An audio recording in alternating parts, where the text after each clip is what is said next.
There are three main misconceptions that many people have about money. I'm going to tell you what they are so that you can overcome them and sort out your finances. Welcome to Finish First Financially. I'm Goran Radanovic. During my consultations with people, I've noticed that many of them who are in financial trouble have these negative stigmas attached to money. I think the biggest one is money is the root of all evil. And that might sound like it's not a big deal to think that, but for many people it's crippling them financially. And in some cases, people have gotten rid of their money intentionally, thinking that they're going to be better people because money is holding them back from being a nicer person. So I've identified three misconceptions that are holding people back. And the first one is that money isn't tied to happiness. Think about the last time that you were outside and it rained. What was the first thing that you did? You wanted to go inside your house to protect yourself from the rain. You didn't want to get wet. Or when your stomach rumbled and you wanted to eat, so you filled it up with food.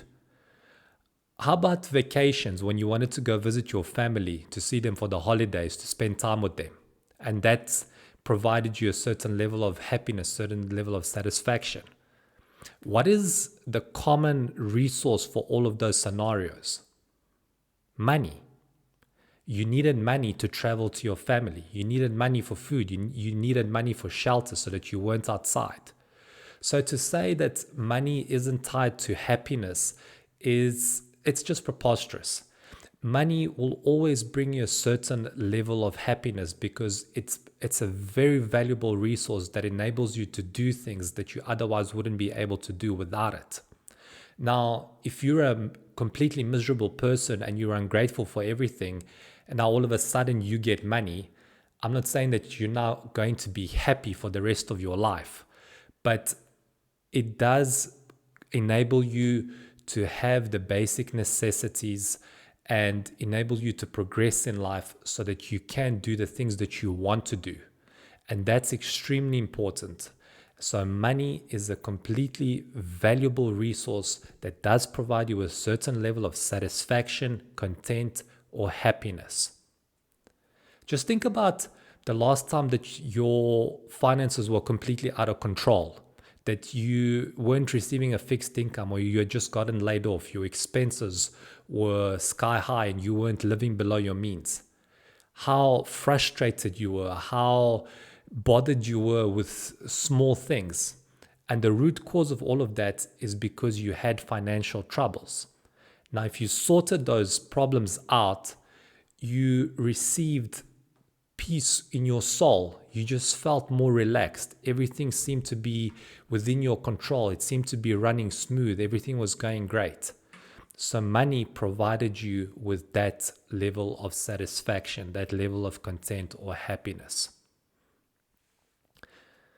The second misconception is that money is going to make me a bad person. In movies, we see this ruthless CEO who's up in his tower and he's got a lot of money and he's treating people really badly. He's talking down to them. He's arrogant. He's disrespectful.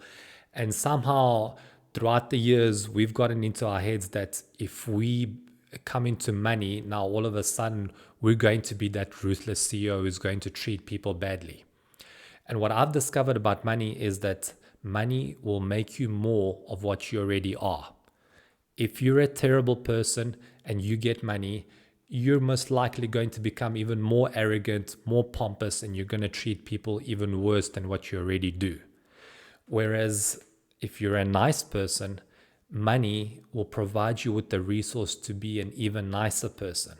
So if you are the type of person that likes to help people out, but you have limited money, well, then you can only provide a limited amount of help to them.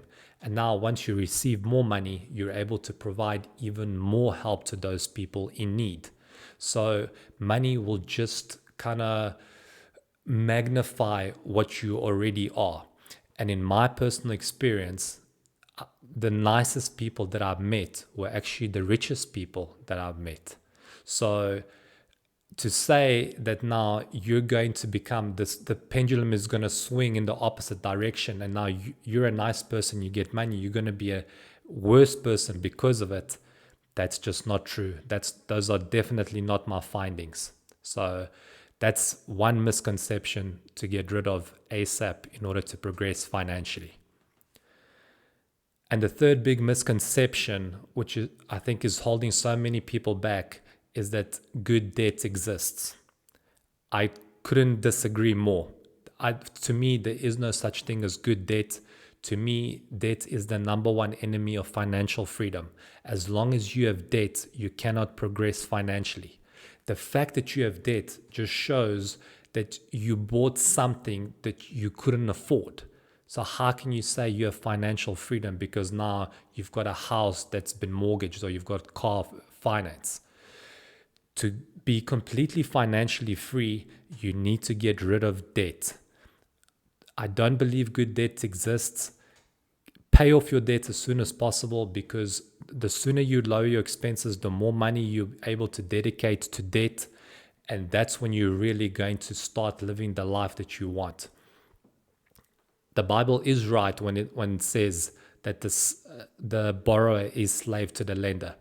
When you've got debt, you wake up every single morning with the aim of going to work to be able to meet your minimum financial obligations. That's the reason, primarily the reason that you do it.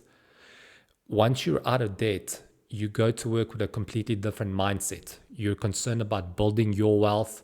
You live a much freer life. You're no longer you're no longer walking on eggshells, thinking, oh, what if I lose my job? How am I going to be able to meet all of my financial obligations? So being debt free is absolutely the way to go. Everybody wants to be in that situation, obviously. But saying that there is such a thing as good debt, I think that's completely false. I think it's wrong. And we need to get to a place where we don't normalize living with debt for the rest of our lives. So if you need more help, get in touch with me at finishfirstfinancially@gmail.com. The information will be in the description below. If you'd like to come onto the show, have a free consultation so that we can reduce your expenses, so that you can pay off debt as quickly as possible. Get in touch with me so we can put you on the path to financial freedom ASAP.